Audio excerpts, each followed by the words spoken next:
10 bagay na dapat itago ng isang chosen one. Sino-sino ang mga chosen ones?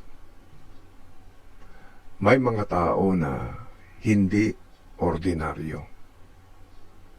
Hindi ordinaryo ang mga kilos at ang kanilang mga pag-iisip.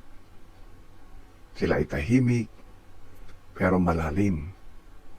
Simple, pero meron silang kakaibang lakas. Yung mga tila parang mahina, pero meron silang itinatagong kakaibang lakas.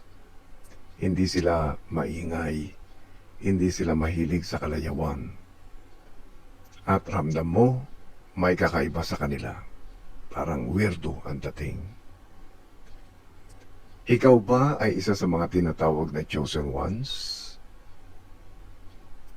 Kung oo, at ito ay sa palagay mo, ikaw ay isa sa mga chosen ones, may mga bagay na hindi mo dapat basta ipinapakita sa iba.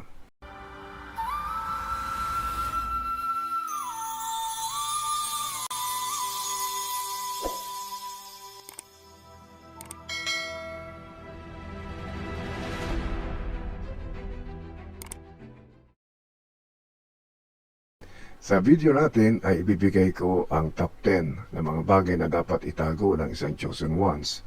Pero tututok lamang tayo sa number 1 dahil importante na may unawaan ng mga chosen ones ang mga bagay na ito.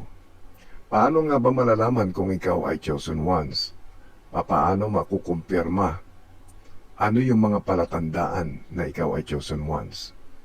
Una, kung madalas kang mag-isip ng malalim tungkol sa buhay, yung mga katanungan mo ay hindi ordinaryong tanong sa buhay.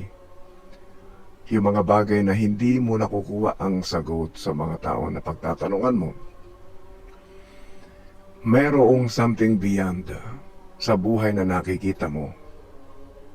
At marami kang tanong na hindi basta-basta nasasagot. Kung ganito ang iyong paraan ng pag-iisip,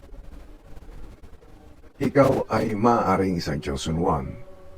Pangalawa, kung ang pakiramdam mo ay naiiba ka sa karamihan, yung bang isolated ka, yung hindi ka nagbi-blend agad-agad sa iba, yung hindi naman sa hindi mo kaya makipag-blend, kung hindi yung kusa ka na lamang na nailalayo sa kanila. Dahil mas gusto mo ang katahimikan kaysa sa ingay. Yung mas pinipili mo na mag-isa ka na lamang, mas pinipili mo na ikaw ay nasa kwarto lamang, at ayaw mo ng mga parties. Uma-attend ka rin pero mabibilang mo sa daliri kung kailan ka uma-attend ng mga parties. Kasi kung papipiliin ka, mas gusto mo na lamang sa bahay. Mas gusto mo na lamang na nag-iisa ka kaysa punta ka ng punta sa mga kaibigan, sa mga kapitbahay, sa mga sosyalan, sa mga gatherings, pero pumupunta ka kapag kakailangan. Pang-apat ay kapag dumaan ka na sa maraming pagsubok, pero patuloy ka pa rin. Halimbawa ng pagsubok, yung hindi lamang kahirapan, kung hindi yung mga sakit ng kalooban, yung may nang api sa iyo, yung may nanira sa iyo, na wala ka namang ginawa masama sa kanila, yung ikaw ay madalas, yung may mga naiinggit sa iyo, hindi ka naman nagyayabang. Maraming uri ng mga pagsubok ang dinadaanan ng isang chosen ones at ito ay iba-ibang level. Meron kasing physical na mga pagsubok, merong emotional na pagsubok at merong spiritual na pagsubok. Kapag ikaw ay dumaranas, hindi lamang ng physical, emotional at saka spiritual na mga pagsubok, ikaw ay isang chosen one.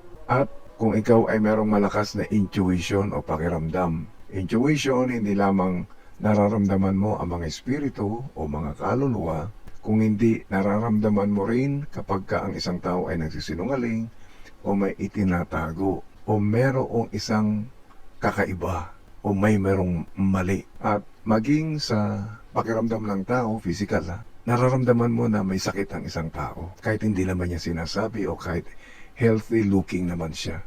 Kung meron kang ganitong intuition na nakikita mo ang physical na kalagayan ng isang tao, nararamdaman mo ang emotional na kalagayan ng tao, at ang spiritual na kalagayan ng tao, yung tatlong ito, na aspeto ng tao, ikaw ay isang chosen ones.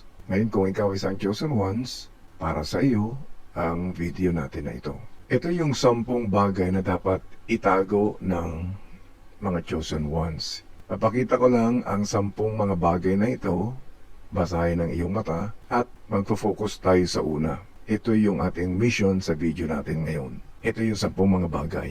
Ang una dyan na dapat mong itago ay ang iyong mga plano at misyon sa buhay. Bilang isang chosen one, hindi lahat ng plano ay dapat sinasabi. Hindi lahat ng pangarap mo ay dapat mong ine-expose o ipinapakita sa iba.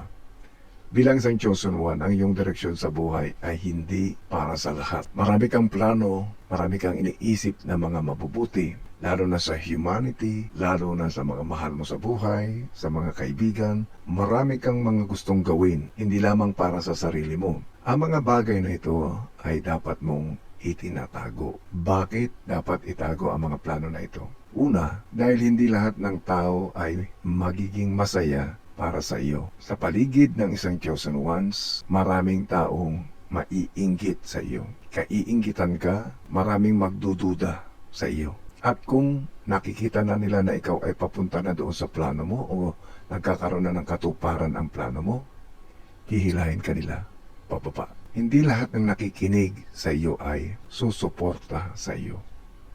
Karamihan sa kanila, sisirain nila ang plano mo. Kaya kung ikaw ay chosen ones, wag mong sasabihin kahit kanino ang mga plano mo. Maraming sisira sa iyo. Kapag ka nasabi mo kasi ang mga plano mo, number 2, nawawala ang power kapag masyadong naibunyag o naipupunyag o nasasabi sa iba.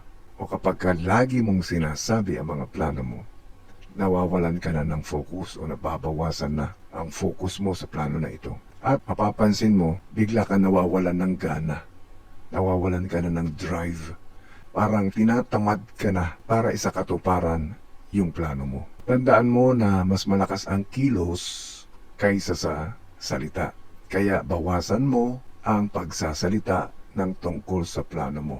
Dahil nga masisira ang iyong drive dito. Mawawalan ka na ng gana, tatamarin ka na. Pangatlong dahilan kung bakit dapat mong itago ang mga plano mo at misyon sa buhay. Merong mga energy drainers. Sila yung mga tao na hinihigop nila yung energy mo kay pakiramdam mo nanghihina ka. Maging ang loob mo parang nanghihina na din. Kasi kinokontra ka nila. O nilalagyan nila ng pagdududa ang isip mo. Kasi dahil sinasabi mo ang plano mo, meron silang sasabing negatibo tungkol sa plano mo. Ang mga tao dyan ay energy drainers. Ito yung mga halimbawa ng mga plano at misyon ng chosen ones para mas lalo nating maintindihan. Ang mga plano at misyon ng chosen ones, pwede kasing physical, emotional at spiritual na mga plano. So iba-ibang level ito. Halimbawa, pagbabago ng buhay. Ito yung personal transformation mission. Yung personal transmission pwedeng physical, emotional at saka spiritual. Ang isang chosen one ay merong malinaw na layunin na baguhin ang kanyang sarili. Mas gusto mong maging mabuting tao. Hindi lahat ng chosen one ay meron laging malinis na nakaraan o maayos na nakaraan o masayang nakaraan. Kadalasan sa kanila ay merong madilim, merong nakaraan na may mga trauma sa buhay. Sila yung kadalasan na kinakailangan nilang gamutin muna ang kanilang sarili. Ayusin muna ang kanilang sarili.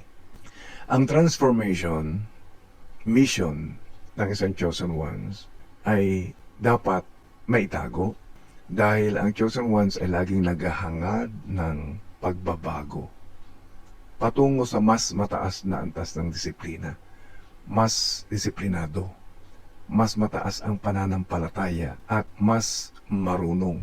Ang tunay na pagbabago para sa mga chosen ones dapat ay tahimik. Hindi ka dapat maghanap ng papuri. Uy, si ganito nagbago na. Uy, si ganito parang nag-iba na yung kanyang pananampalataya.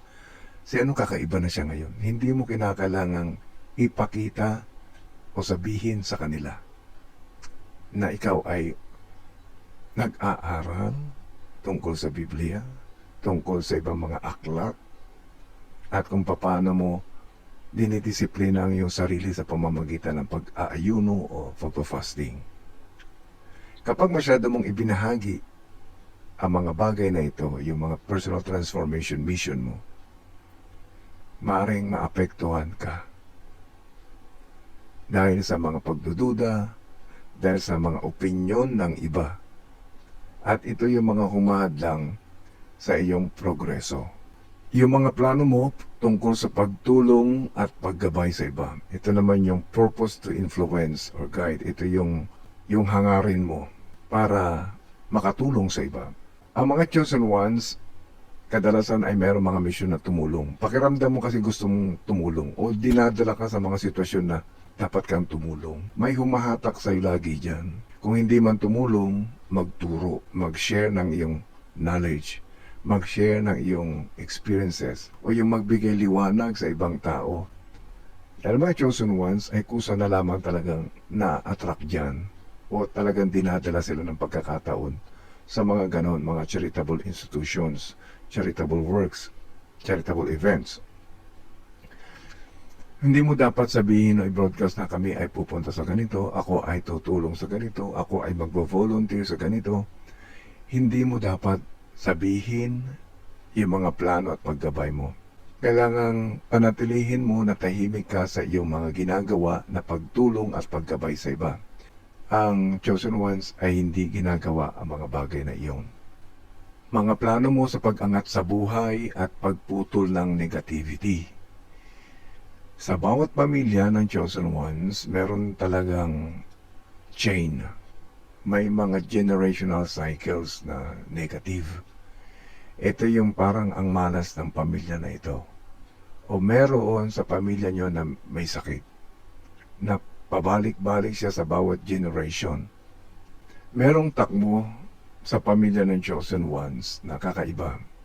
At ang purpose ng chosen ones ay maiangat ang buhay ng kanyang pamilya at maputol yung mga chains na ito, yung mga generational cycles ng kahirapan, mga generational cycles ng parang mga sumpa na hindi maintindihan. Ito yung isa sa mga dapat mong itago bilang plano mo bilang isang chosen ones. Yung pag-angat sa buhay, halimbawa yung puputulin mo yung cycle ng kahirapan o yung kokontrain mo yung maling paniniwala ng pamilya. Dahil nakikita mo ngang mali, huwag mo siyang ipagsasabi.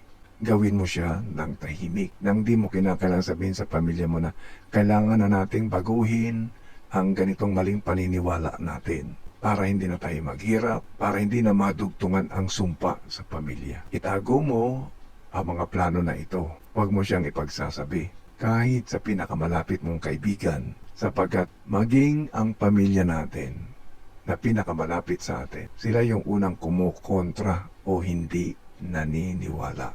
Pipiliin ng chosen ones ang kumilos ng tahimik hanggang sa ang resulta na mismo ang magsalita para sa kanila. Na magugulat na lang ang chosen ones na break na pala niya yung mga generational cycles na pabalik-balik sa kanilang lahi o sa kanilang buhay. Ang plano ng mga chosen ones, ang mga mission sa buhay, kapag ito ay tahimik na ginagawa, ito ay mas mabilis na natutupad. Hindi mo kailangang ipagsabi o ipaalam sa lahat kung saan ka pupunta, kung ano ang gagawin mo. Ang mahalaga, alam mo sa sarili mo at alam ng Diyos kung ano ang mga plano mo sa buhay. Bilang isang chosen one, hindi mo kailangan ng validation ng mundo. Hindi mo kailangan ng approval ng mundo. Hindi mo kailangan ng comments ng buong mundo o ng mga kaibigan mo o ng suporta ng kaibigan mo. Ang kailangan mo lamang ay disiplina, katahimikan, at malinaw na direksyon. At tandaan mo bilang isang chosen one, hindi lahat ng lihim ay masama. Sa mga chosen ones, madalas, ang paglilihim ay ang nagpoprotekta sa iyong tadhana. Mga kaibigan, kung ikaw ay nakakaramdam o alam mo sa sarili mo na ikaw ay isang chosen ones, i-comment mo lamang sa ibaba ang salitang "Ako ay handa" huwag kalimutang mag-like, mag-subscribe at i-share na rin ang ating video para ating pang mahagilap ang mga ibang chosen ones. Maraming salamat sa inyong panonood at pag-uusapan natin sa susunod na video natin yung mga iba pang dapat itago ng isang chosen ones. At ito yung mga spiritual experiences. Huwag palampasin ang ating video. Hanggang sa muli mga kaibigan.